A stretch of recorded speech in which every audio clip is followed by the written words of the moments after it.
Hello বন্ধুরা, সবাই কেমন আছো? আমি তো খুব ভালো আছি। কারণ ঘুরতে যেতে পারলে সবার মনই ভালো থাকে। আবদ্ধ থেকে একটু বাইরে খোলামেলা ঘুরতে পারলে খুব ভালো লাগে মনটা। আর পরিকল্পনা ছাড়াই আমাদের সবসময় ঘুরতে যাওয়া হয়।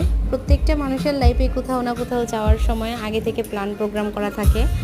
অন্ততপক্ষে অনেকের থাকে ১-১.৫ মাস আগে থেকে, আর আমার থাকে ১০-২০ মিনিট আগে থেকে প্ল্যান হয়ে যায় কেমন যেন। হুটহাট ডিসিশনে আমাদের লাইফে সব জায়গায় যাওয়া হয়। তেমনই গিয়েছিলাম ড্রিম হলিডে পার্কে নৌসন্দিতে। তো আমরা নৌসন্দিতে পৌঁছেই হচ্ছে দুপুর ২টা ৩৫ মিনিটে। সেখানে বাস স্ট্যান্ডে নেমে বাস থেকে আমরা দুপুরের লাঞ্চটা শেষ করি। লাঞ্চ শেষ করে আমরা টিকিট কেটে নেই ড্রিম হলিডে পার্কের উদ্দেশ্যে। সেখানকার বড়দের টিকিট হচ্ছে ৩৫০ টাকা আর বাচ্চাদের টিকিট হচ্ছে ২৫০ টাকা। বড়দের আর বাচ্চাদের মধ্যে কোনো ডিফারেন্স নাই রাইটে। সবগুলো রাইডসে বাচ্চাদের বড়দের ১১০ টাকা করে।